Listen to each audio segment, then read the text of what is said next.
오늘 전도서 8번째 말씀 보겠습니다. 본문은 전도서 8장 2절부터 말씀인데 오늘 우리는 9절부터 14절까지만 봉독하고 또 말씀 전체를 나누도록 하겠습니다. 전도서 8장 9절부터 14절까지 같이 읽어보겠습니다. 나는 이 세상에서 벌어지는 모든 일을 살펴보다가 이 세상에는 권력 준 사람 따로 있고 그들에게 고통받는 사람 따로 있음을 알았다. 나는 악한 사람들이 죽어서 무덤에 묻히는 것을 보았다. 그런데 사람들은 장제에서 돌아오는 길에 그 악한 사람들을 칭찬한다. 그것도 다른 곳이 아닌 바로 그 악한 사람들이 평소에 악한 일을 하던 바로 그 성읍에서 사람들은 그들을 칭찬한다. 이런 것을 보고 듣노라면 허탈한 마음 가눌 수 없다. 사람들은 왜 서슴지 않고 죄를 짓는가? 악한 일을 하는데도 바로 벌이 내리지 않기 때문이다. 악한 사람이 100번 죄를 지어도 그는 여전히 살아있다. 사람들은 말한다. 하나님 앞에 경건하게 살면서 하나님을 두려워하는 사람은 모든 일이 다 잘 되지만 악한 자는 하나님을 두려워하지 않으니 그가 하는 일이 잘 될 리 없으며 사는 날이 그림자와 같고 한창 나이에 죽고 말 것이다. 이 세상에서 헛된 일이 벌어지고 있다. 악한 사람이 받아야 할 벌을 의인이 받는가 하면 의인이 받아야 할 보상을 악인이 받는다. 이것을 보고 나 어찌 헛되다고 말하지 않을 수 있겠는가. 아멘. 오늘 8장 말씀을 살펴보다 보면 코헬렛이 약간 그동안에 진행됐던 말씀과는 좀 뜬금없는 그런 말을 하고 있는 것 같아 보입니다. 8장 2절부터 4절까지 말씀에 이렇게 나타나 있죠. 나는 권한다. 왕의 명령에 복종하여라. 그것은 내가 하나님 앞에서 맹세한 것이기 때문이다. 왕이 싫어하는 일은 고집하지 말고 왕 앞에서는 물러나거라. 왕은 자기 마음대로 할 수 있는 사람이다. 왕의 말이 곧 최고의 법인데 누가 감히 그에게 왜 그러십니까 하고 말할 수 있겠는가. 이 본문을 읽으면서 불편한 사람은 아마 저만이 아닐 것이라고 생각합니다. 이런 말씀은 도대체 왜 하고 있는 것인지, 성경에 왜 이런 말씀이 기록되어 있는지, 물론 우리가 비슷한 말씀, 세상의 어떤 권세들에 대해서 말하고 있는 로마서 13장의 말씀을 살펴볼 때도 그것을 제대로 해석하지 않아서 여러 독재자들이 그 말씀을 가지고 자신의 독재 권력들을 정당화하려 했던 일들도 있었지만 오늘 전도서의 이 말씀은 조금 더 심한 말씀이 아닌가 생각이 될 수 있습니다. 그래서 전도서 이 8장 2절부터의 말씀들을 이렇게 몇 가지의 경우로 해석할 수 있지 않을까. 저는 이런 가정들을 세 가지로 한번 해봤습니다. 첫째, 코헬렛이 지금 전도서를 쓰고 있는 코헬렛이 왕인 솔로몬 자신이라면 사람들을 자기에게 복종시키기 위해서 이런 말을 하지 않았을까 싶습니다. 그렇다면 그런가 보다 그렇게 생각할 수도 있겠지라고 넘어갈 수도 있을 텐데 그런 일들을 성경에서 이렇게 말해놓고 그 다음에 무엇을 어떻게 수습하려는 것일까 그런 생각을 또 해보게 되는 것이겠죠. 두 번째 가정은 코헬렛이 왕의 측근, 아마 왕의 가장 옆에서 왕을 보좌해서 일하는 그런 신하였다면 사람들에게 우리 왕은 원래 저러니까 그냥 잘 지내는 것이 좋지 않을까, 또는 내가 왕 앞에서 조금 더 이 시간들을 보내려면, 이 지위를 누리려면 왕에게 대들지 말고 잘 하는 것이 어떨까, 그런 식의 생각도 할 수 있지 않았을까 싶은 그런 해석을 해보게 되는 것이겠죠. 그리고 세 번째 가정은 그냥 지혜로운 사람들이, 지혜가 있다고 하는 사람들이 왕들은 다 고집만 부리는 존재니까 거기에 대해서 생명을 보존하고 살려면 왕에게 복종하는 것이 좋아. 그런 이야기들이 세상에 있다라는 것을 코헬렛이 소개하고 있는 것은 아닌가라는 생각도 해보았습니다. 그런데 저는 이러한 가정들을 해보면서 두 번째 가정, 왕의 최측근으로 왕 앞에서 내가 할 수 있는 역할을 하려면 어떻게 하는 것이 좋을까 생각했던 코헬렛이 생각하고 판단했던 것이 이런 내용이 아니겠나 싶습니다. 왕을 섬기는 사람으로 왕을 섬기기 위해서는 자신이 가진 생각과 판단들이 전적으로 다 수용되지 않는다는 것들을 알고 현명하게 적절한 판단을 하는 것이 중요하다라는 그 이야기를 하고 있는 것이다라는 거죠. 정리하자면 코헬렛은 지혜로운 사람이긴 했지만 권력은 없는 사람이었다. 또 왕은 권력은 있지만 지혜롭지 않은 사람이었다라는 그런 생각들을 해보게 된다는 것입니다. 그러니 왕의 결정에 이의를 제기하는 것은 지혜자 자신의 삶에 아무런 도움이 되지 않는다라고 생각했던 것이죠. 이런 일들은 독재자나 전제군주의 모습, 왕들, 그런 모습 속에서만 나타날까요? 그렇지 않다고 생각합니다. 세상의 모든 권력이 이러한 모습을 가지고 있고 그 아래 살고 있는 사람들이라면 모두 다 이런 식의 판단들을 하지 않을까 싶습니다. 권력은 막강한 힘이지요. 그래서 권력을 가진 사람이 어떠한 판단을 내리느냐에 따라서 세상이 변하기도 하고 사람들의 삶과 현실도 바뀔 수 있다라는 것을 우리는 잘 알고 있습니다. 코일렛은 이 구절을 통해서 왕의 권력과 그에 대한 사람들의 태도를 긍정적인 측면에서도 말하고 있지만 부정적인 측면에서도 말하고 있다는 사실을 우리는 생각할 수 있어야 되겠습니다. 그렇다면 우리의 묵상과 질문은 이렇게 돼야 되겠죠. 그럼 우리는 어떻게 해야 할 것인가? 그것입니다. 우리가 여기서 올바른 삶을 살기 위해서는 어떠한 태도를 가지고 살아야 하겠는가? 권력을 가진 사람들 앞에서 우리가 해야 할 일은 무엇인가? 진지하게 생각할 수 있어야 하겠다라는 것입니다. 코일렛은 6절에서 의미 있는 말을 한마디 하고 있습니다. 6절 말씀을 보십시오. 우리가 비록 장래일을 몰라서 크게 고통을 당한다 해도 모든 일에는 알맞은 때가 있고 알맞은 방법이 있다. 사람이 권력자 앞에서 어찌할 바를 몰라서 고통을 겪는 일이 있더라도 세상의 일은 아무도 모른다는 것입니다. 권력을 가진 사람도 자신의 미래를 알 수 없고 자신이 갖고 있는 권세가 영원할 것이라고 장담할 수 없다는 것이죠.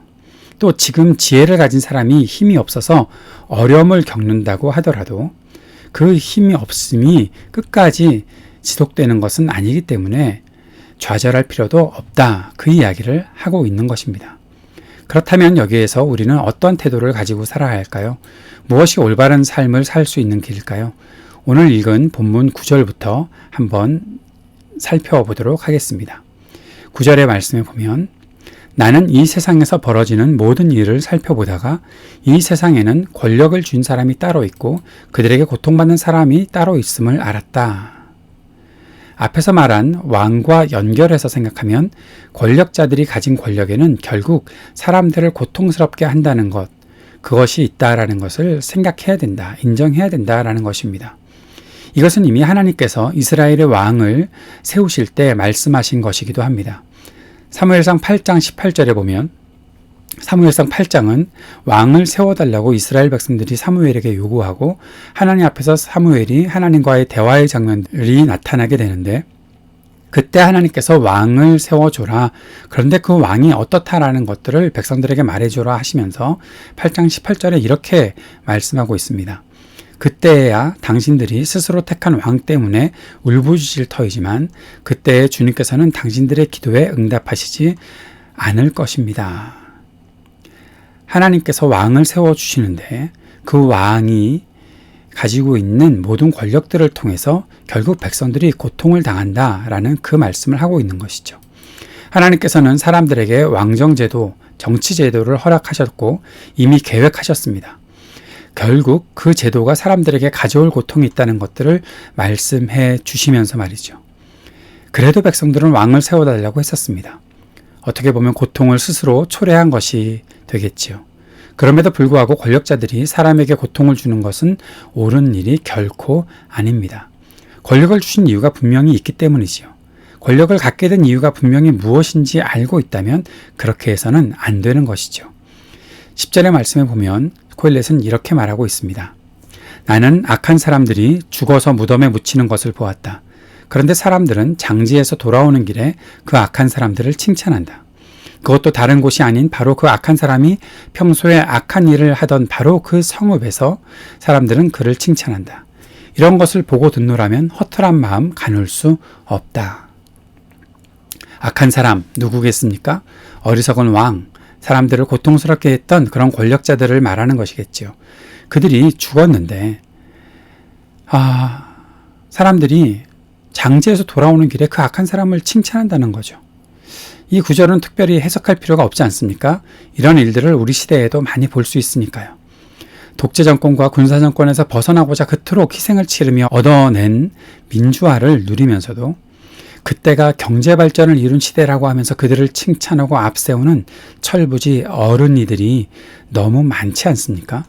그 우매한 독재자들과 권력자들이 죽은 후에 조금 불쌍히 여기는 마음이라면 그래도 이해해 볼 마음이 있는데 아직 그들이 회개하지도 않고 온갖 편법으로 자기들이 갖고 있는 탐욕을 채우고 부를 유지하려고 하는데도 자기들이 편안하게 살려고 그냥 그들의 편이 되는 일들을 보면 코엘렛의 이 허탈한 마음을 넘어서 아무 일도 하고 싶지 않은 때가 있습니다. 사람들이 이렇게 살고 있으니 코엘렛은 10절에서 이렇게 말합니다. 사람들이 그러니까 서슴지 않고 죄를 짓는 것이다. 10절 말씀을 읽어보죠. 사람들은 왜 서슴지 않고 죄를 짓는가? 악한 일을 하는데도 바로 벌이 내리지 않기 때문이다. 사람들이 자기가 악한 일을 했는데도 불구하고 결국 사람들이 자기가 했던 사람들을 배부르게 해줬던 일들 그 정도 가지고서 칭찬하는 사람들도 있고 또 벌이 금방 내리고 그러는 거 아니니까 그러니까 이런 악들을 서슴지 않고 죄를 저지른다는 것입니다. 돈을 가지고 있으면 죄를 지어도 벌을 받지 않지요. 법이라는 것이 제대로 만들어져 있지 않으니 큰 죄를 지은 것이 분명한데도 벌을 받지 않거나 너무 가벼운 처벌밖에 할 수가 없습니다. 그런 일들은 한국 사회에서 비일비재하게 나타나고 있죠. 한 사람을 죽음으로 몰아넣고서도 직접 죽이지 않았으니까 처벌할 방법이 없다는 것. 그런 식으로 악한 사람들은 계속해서 죄를 짓고 그 죄로 인해 고통당하는 사람들이 많이 있는 것을 보게 됩니다.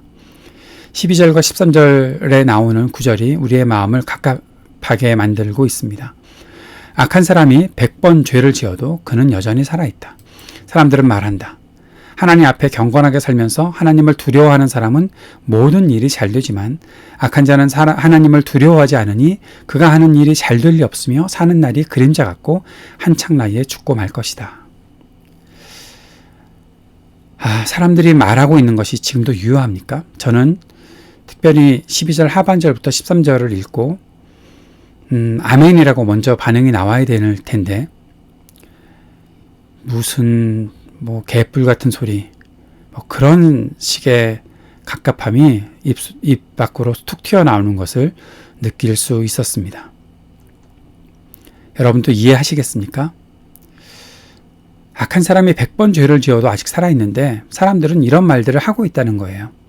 경건하게 살면서 하나님 두려워하면 모든 일이 잘 되고 악한 사람은 하나님을 두려워하지 않았으니까 잘 될 리 없고 한창 나이에 죽고 말 것이다. 안 죽었잖아요. 아직 그런 사람들이 죄를 계속해서 저지르고 있잖아요. 그래 놓고서도 자기들을 또 지지하는 사람들이 있으니까 아주 기고만장해서 살고 있지 않습니까? 이런 말은 도대체 어디다가 적용해야 되는 말씀입니까? 코일렛이 그런 투로 말한 거예요. 그래서 14절에 이렇게 얘기하고 있어요. 이 세상에서 헛된 일이 벌어지고 있다. 악한 사람이 받아야 할 벌을 의인이 받는가 하면 의인이 받아야 할 보상은 악인이 받는다. 이것을 보고 나 어찌 헛되다고 말하지 않을 수 있겠는가? 사람들은 하나님께서 역사해 주시기를 바라는 것 같지만 사실 그런 일들은 그동안 나타났던 적도 없고 어떻게 해야 될 방법이 없는 거죠. 그러니까 헛되다고 얘기할 수밖에 없는 거예요. 여기서 아멘 하는 겁니다. 세상은 모든 것이 엉망진창 되어버렸어요. 모든 질서가 깨어졌어요. 하나님이 그렇게 만드신 것이 아니잖아요. 사람들이 이렇게 복잡하게 만든 것이잖아요. 이러한 시대와 상황에서 올바르게 산다는 것은 무엇을 말하는 것일까? 그런 질문을 던져보고 한번 더 깊이 생각해 보려고 합니다. 그러면서 전도서를 쓰고 있는, 전도서의 말씀을 전해주고 있는 이 코일렛은 왜 악한 사람들의 모습만 보여주고 옳게 사는 방법에 대해서는 알려주지 않는 것일까? 그런 질문을 해보게 됩니다. 그저 옳게 사는 사람들은 손해만 보고 있다. 그 얘기하고 있는 거고요. 고통만 당하고 있다. 그 얘기하고 있는 겁니다. 코일렛은 여기까지 얘기해놓고 두 가지 결론을 내리고 있는 것을 보게 됩니다. 이렇게 헛된 세상, 옳은 일을 해도 다 고통만 받고 악한 자들은 살다가 그냥 벌도 받지 않고 그러니까 두 가지 결론이 있다 라고 얘기하는 거예요. 예상이 될지 모르겠습니다. 첫째, 코일렛의 결론은 그저 생을 즐겨라. 하루하루 즐기며 살아라. 15절 말씀에 그렇게 말하고 있습니다. 나는 생을 즐기라고 권하고 싶다. 사람에게 먹고 마시고 즐기는 것보다 더 좋은 것이 세상에 없기 때문이다. 그래야 이 세상에서 일하면서 하나님께 허락받은 한평생을 사는 동안에 언제나 기쁨이 사람과 함께 있을 것이다. 여러분 오해하지 마십시오. 여기서 말하는 코엘렛이 말하고 있는 세상은 해 아래 세상입니다. 해 아래 세상은 전도서 초반에 말씀드린 것과 같이 하나님과 관계하지 않는 세상을 말하고 있습니다. 하나님의 말씀과 통치의 가치가 아닌 세속적 가치를 따르는 세상을 가리키는 것입니다. 우리가 그런 세상에서 살고자 한다면 코엘렛의 말대로 권력자에게 반항하지 말고 목숨을 부지하고 그 안에서 주어지는 재물과 부를 마음껏 즐기면서 살면 됩니다. 잘 먹고 노는 일보다 더 나은 것이 세상에 없잖아요. 그 기쁨보다 나은 것이 없잖아요. 어제보다 오늘 내가 조금 더 맛있는 거 먹었고 내가 잘 잤고 또 잘 놀고 있다. 그러면 되잖아요. 해 아래 세상에서는 그러한 가치를 따라 살아도 된다라는 겁니다. 코엘렛이 내리는 두 번째 결론은 하나님의 뜻은 알 수 없다라는 겁니다.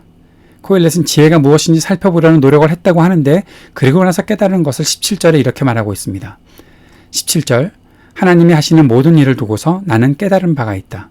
그것은 아무도 이 세상에서 이루어지는 일을 이해할 수 없다는 것이다. 그 뜻을 찾아보려고 아무리 애를 써도 사람은 그 뜻을 찾지 못한다. 혹 지혜 있는 사람이 안다고 주장할지도 모르지만 그 사람도 정말 그 뜻을 알 수 없는 것이다. 다시 말해서 코엘렛의 두 가지 결론은 세상에서 일어나는 악한 권력과 약한 지혜와 선이 모순되는 이 세상에서 살 수 있는 방법은 결국 하루하루 즐기고 살고 잘 모르는 것이니까 더 이상 알려고 하지 말고 특별히 17절 마지막 부분에 있는 말 혹시 지혜 있는 사람이 나타나서 어떤 말을 한다고 하더라도 그것이 진짜 참된 것이겠느냐. 그러니까 그냥 넘어가도 돼 라는 허무한 결론을 내리고 있는 겁니다. 정말 올바르게 산다는 것은 이런 것일까요? 하루하루 그냥 살고 모르면 모르는 대로 살고. 사랑하는 여러분, 여기서 우리가 전도서를 이해하는 한 가지 원리가 있다는 것을 말씀드려야 되겠습니다. 전도서는 도덕책이 아닙니다. 이렇게 살아라, 저렇게 살아라 말하는 그런 도덕책이 아닙니다. 많은 상황에 대해서 말하는 것을 우리가 전도서를 통해서 보고 있습니다. 그런데 전도서는 분명히 이것은 악이다 라고 말하는 것 같은데 이것이 선이다 라고 말하는 것은 찾기가 어렵다라는 것이죠. 경제학자 케인스라는 분은 이런 말을 했다고 합니다. 악은 유용하지만 선은 그렇지 않다. 정말 그렇죠. 악은 유용하지만 선은 그렇지 않다. 거기서 끝입니다. 선이 무엇이다. 선은 이런 거야 라고 그렇게 얘기해 줘야 되는데 선은 그렇지 않다 라고 말하고 있는 겁니다. 선은 유용하지 않다는 거죠. 코엘렛이 말하는 것과 똑같습니다. 선하게 살려는 것, 올바르게 살려는 것 모르겠다 뭔지 왜 꼭 그렇게 살아야 하니? 라고 묻는 겁니다. 코엘렛은 선을 행하는 것과 의롭게 사는 것은 사실 쓸모없어. 결국 아무런 의미가 없어 라고 말하고 있는 것이죠. 그런데 성경이 이렇게 말했으니까 이대로 내버려 두어도 좋다고 말하는 것입니까? 아닙니다. 전도서 저자 코엘렛은 그렇게 말하는 것이 아닙니다. 코엘렛의 말은 이렇게 살 수밖에 없는 세상처럼 보인다. 그렇게 얘기하고 있는 겁니다. 그러니까 우리가 전도서를 읽을 때 그러면 그렇게 살아가는 것, 코엘렛이 말한 대로 하루하루 즐기고 모르면 모르는 대로 살고 그것이 정당하겠구나. 그렇게 말할 수 없다는 것이죠.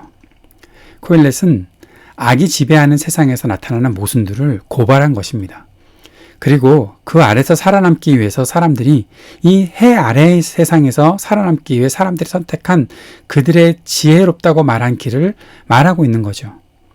그 말은 결국 우리의 현실들을 보여주고 있는 것입니다. 어려운 세상, 모순덩어리로 가득한 세상, 그냥 살자. 하루 먹고 즐기고 사는 것이 중요하지. 그렇게 살 수밖에 없는데 누가 뭐라고 하겠냐고. 그렇게 사는 모습을 말하고 있는 것입니다. 우리는 이 말씀들을 통해서 새롭게 결론을 내려야 할 것이 있습니다. 가장 중요한 결론은 의롭게 선한 일을 하면서 올바르게 살면서 이 해 아래의 세상으로부터 좋은 평가를 받을 것이라는 기대는 하지 말아야 한다 라는 결론을 내릴 수 있는 겁니다. 세상은 결코 지혜로움, 의로움, 선함, 옳은 일에 대해서 좋은 평가하지 않습니다. 누가 그랬어? 물어보지도 않았고 궁금하지도 않아. 그렇게 얘기하는 거죠. 결국 세상이 평가하는 것은 누가 더 많이 가졌어? 누가 더 많이 벌었어? 그것으로만 평가하고 있는 것입니다. 그렇다면 우리가 믿음을 가지고 살아가는 옳고 의롭고 선하고 지혜로운 삶의 보상은 어디서 찾을 수 있을까요? 그 보상에 대한 기대도 없이 이 길을 끝까지 걸어갈 수 있을까요? 아주 상투적인 목사의 말로 느껴지시겠지만 저는 성경에서 말하고 있는 중요한 결론, 그것은 말씀드려야 되겠죠? 그것은 하나님이 이 모든 것의 보상이 되신다라는 겁니다. 뭔 말 하는 거야? 그 결론 내리려고 우리 이미 다 알고 있는데 그렇게 생각하실 분들이 계시겠지만 성경이 그렇게 말하고 있으니까 그 말씀 전달해 드리는 거죠. 마태복음 산상수훈이 바로 그 적절한 답을 말하고 있는 거 아닙니까? 마음이 가난한 사람, 슬퍼하는 사람, 온유한 사람, 의에 주르고 목마른 사람, 자비한 사람, 마음이 깨끗한 사람, 평화를 이루는 사람, 의를 위하여 핍박받는 사람, 복이 있다. 그 복이 뭐라고요? 하나님 나라가 그들의 것이다. 하나님이 그들을 위로하실 것이다. 그들에게 땅을 주실 것이다. 배부르게 될 것이다. 하나님이 그들을 자비롭게 대하실 것이다. 하나님을 보게 될 것이다. 하나님의 자녀로 불릴 것이다. 이런 복이 있다고 성경에서 말씀하셨잖아요. 그런데 왜 이 산상수훈의 복이 오늘 이 전도서의 말씀들을 보면서 읽으니까 웃음이 나는 까닭이 무엇일까요? 여러분은 또 저보다 경건하시니까 그렇게 생각하지 않으실지 모르겠지만 저는 그닥 그렇게 경건하지 않으니까 전도서 말씀과 산상수훈의 말씀을 이렇게 결합해서 보다가 하나님 나라 지금 안 봐도 되고 하나님의 위로 그런 거 말고 돈이 주는 위로가 더 강력하고 하나님의 자녀로 사람들이 나를 인정해 주는 것보다 차라리 재벌 2세로 태어났으면 더 나을 것 같고 그냥 세상에서 더 잘 살았으면 좋겠는데 맛있는 거 먹고 배부르는 게 배 안 불러도 되고 배부르게 될 것이다. 배 안 불러도 되니까 그냥 맛있는 거나 먹으러 다니고 그랬으면 좋겠는데 그런 복을 주신다고 약속을 하셨습니까? 여러분에게 목사로서 아주 상투적으로 이런 복이 있다라고 말씀드리면 여러분 계속 이 길 걸어가실 수 있겠습니까? 그런데 사랑하는 여러분, 하나님의 보상은 결코 우리 눈에 보이지 않는 것으로만 끝나지는 않습니다. 우리의 의로운 삶과 선한 삶에 대한 보상을 찾아볼 수 있는 지혜를 하나님께서는 우리들에게 주셨습니다. 바로 참 약해 보이긴 하지만 우리 서로가, 우리 공동체가, 우리 교회가 바로 하나님께서 주시는 보상이죠. 믿어지지 않으시는지 모르겠지만 정말 그렇죠. 그리고 또 하나 있습니다. 우리가 선한 일을 위해 애쓰고 살다 보면, 그리고 우리가 정의로움을 가지고 살다 보면 우리의 그런 일들을 통해서 작은 것이지만 그런 일들을 통해서 살아나는 생명들이 있다는 것입니다. 그래서 힘을 얻고 용기를 얻고 다시 묵묵히 살아가는 사람들을 바라볼 수 있는 것이죠. 아주 가끔 내가 이렇게 말씀을 전하고 사는 것이 과연 나에게 어떤 보상이 있는가? 라는 그런 생각을 할 때도 있습니다. 그런데 또 그만큼 가끔 어떤 분들이 말씀을 통해서 힘을 얻었다. 말씀을 통해서 용기를 얻었다. 그렇게 말씀을 해 주시는 것을 들을 때면 그것이 저한테는 얼마나 큰 보상인지 모릅니다. 함께 말씀을 공부하려고 모이는 분들을 보면 그것이 저한테 가장 큰 힘이고 또 보상이다라는 생각들을 하게 됩니다. 하늘에만 있는 것이 아니더라고요. 눈에 보이지 않는 것에만 있는 것이 아니더라고요. 사람들이 있는 것, 함께하는 사람들이 있는 것, 함께 마음을 나눌 수 있는 사람들이 있는 것, 저는 그것이 이 땅에서 누리게 되는 가장 큰 보상이 아닐까 싶은 생각이 듭니다. 사랑하는 여러분, 그렇지만 올바로 산다는 것은 쉬운 결단이 아니지요. 그래도 그렇기 때문에 그렇게 생명들이 살아나고 힘을 얻는 모습들을 보기 때문에 포기할 수 없는 길이다 라는 생각을 하게 됩니다. 말씀을 배우고 정의를 배우고 선한 일들을 배우는 사람들은 그 배움을 자신의 삶으로 나타낼 수밖에 없다는 결론도 내리게 됩니다. 그래서 포기하지 않고 끝까지 걸어가는 것이죠.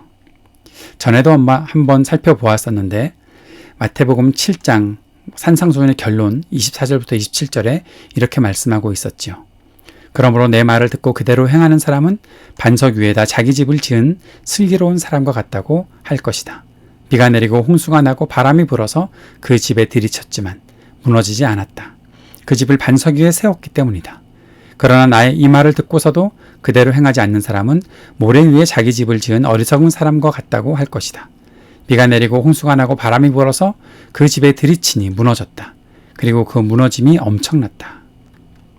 주님께서 말씀하신 것, 의롭게 사는 길, 하나님의 뜻을 이해하고 살아가는 것, 하나님 나라의 통치를 받으며 살아가는 것, 정의와 긍휼을 베풀며 살며 선한 일을 하며 사는 말씀하신 대로 그대로 살아가는 사람의 집은 결코 무너지지 않는다. 그들은 공허함에 빠지지 않는다. 라고 말씀하는 것입니다. 그러나 듣고서도 알고서도 그대로 행하지 않는다면 무너질 수밖에 없다. 라고 말하고 있는 것이죠. 사랑하는 여러분, 하루하루 즐겁게 사는 것이 중요하게 생각될 수 있습니다. 하지만 그 사람은 공허한 인생을 살게 될 것입니다. 올바르게 산다는 것은 해 아래 세상의 가치로 가늠할 수는 없는 것입니다. 하나님께서 우리의 눈을 열어주셔서 우리가 하나님의 다스리심에 전적인 신뢰를 가질 때 그 가치를 알 수 있는 것입니다. 눈에 보이고 손에 잡히는 것을 찾으려는 조급함을 버릴 수 있었으면 좋겠습니다. 꿋꿋하게 올바른 삶을 버텨낼 수 있어야 하겠습니다. 권력자들의 횡포를 보면서 한탄만 하지 말고 선함과 의로운 삶의 연대를 만들고 힘을 모아 선을 이루어 갈 수 있는 길을 행할 수 있어야 하겠습니다. 이미 우리가 살고 있는 세상에는 왕정제도가 갖고 있었던 무소불위의 권력은 없어졌다라고 볼 수 있습니다. 민주적인 제도 아래서 우리가 할 수 있는 일들도 분명히 있습니다. 잘못된 권력에 대해서 국민과 시민으로서 심판할 수 있습니다. 시민의 권리인 투표와 정당한 방법으로 잘못에 대해서 항의하고 의견을 표하는 일들도 계속해서 해야 합니다. 그것이 생명을 살리는 길이라면 더욱 그 일에 애써야 할 것입니다. 다시 한번 진지하게 생각해보면 아무것도 하지 않고 삶을 즐기겠다는 것은 결국 악한 권력에게 자신을 팔아넘긴 것입니다. 자신의 권력과 부를 지키겠다는 탐욕스러운 정권을 보면서도 그로 인해서 고통을 겪는 사람들을 외면하는 것은 결국 자신도 그 악에게 기울어졌다는 것을 보이는 일입니다. 어떠한 사람들이 갖고 있는 권력에 그들의 부에 기울어져서 그저 교회가 하는 말이라고 아무 말이나 듣고 아무렇게나 행동하는 것, 그것도 마찬가지로 자기를 팔아넘긴 것입니다. 결코 믿음의 행위가 아닌 것입니다. 사랑하는 여러분, 우리는 이 땅에 악이 존재한다는 것을 인정할 수밖에 없습니다. 그것이 현실입니다. 선을 행하며 올바르게 산다는 것이 결국 아무런 힘이 없는 것처럼 보이기도 할 것입니다. 그런데 우리는 그러한 현실 앞에서 완전히 패배하셨던 것처럼 살았던 분을 알고 있습니다. 바로 예수님이십니다. 예수께서는 코엘렛이 보고 있었던 이 해 아래 세상에서 완벽한 패배자가 되셨습니다. 하지만 그 길이 완전한 선을 이루고 악을 이기는 길이었기에 끝까지 그 길을 걸으셨습니다. 그리스도께서는 이 길을 걸으시면서 우리에게 모범을 보여주셨습니다. 히브리서 12장 2절 말씀, 믿음의 창시자요 완성자이신 예수를 바라봅시다. 그는 자기 앞에 놓여있는 기쁨을 내다보고서 부끄러움을 마음에 두지 않으시고 십자가를 참으셨습니다. 그리하여 그는 하나님 보좌 오른쪽에 앉으셨습니다. 오늘도 우리는 그리스도를 향한 믿음과 따름으로 우리의 인생을 살아갈 수 있습니다. 그 인생을 살아가기를, 그렇게 인생을 살아가기를 바라고 있습니다. 그렇다면 쉽게 손에 잡을 수 없고 눈에 뚜렷하게 보이지 않는 길이라고 해도 끝까지 이 의롭고 선한 길을 우리가 걸어가야 할 것입니다. 우리는 함께하는 사람들을 찾을 수 있고 이미 가지고 있는 권리들도 있다는 것을 잊지 말아야 할 것입니다. 악한 권력이 지배하는 세상에 살고 있는 우리들이지만 결코 헛되지 않은 옳은 길을 걸어가는 우리들에게 우리 주님의 은혜가 날마다 충만히 임할 것을 믿습니다. 그리고 간절히 소망합니다. 그렇게 살아가는 여러분과 제가 될 수 있기를 축원합니다. 기도하겠습니다. 하나님 아버지, 오늘도 우리에게 주신 말씀을 기억하고 주님의 뜻을 바르게 깨닫고 살아가는 우리가 되게 하여 주옵소서. 조급하게 생각하지 말고 끝까지 옳은 길을 걸어가는 하나님의 백성들 될 수 있도록 인도하여 주옵소서. 예수님 이름으로 기도드립니다. 아멘.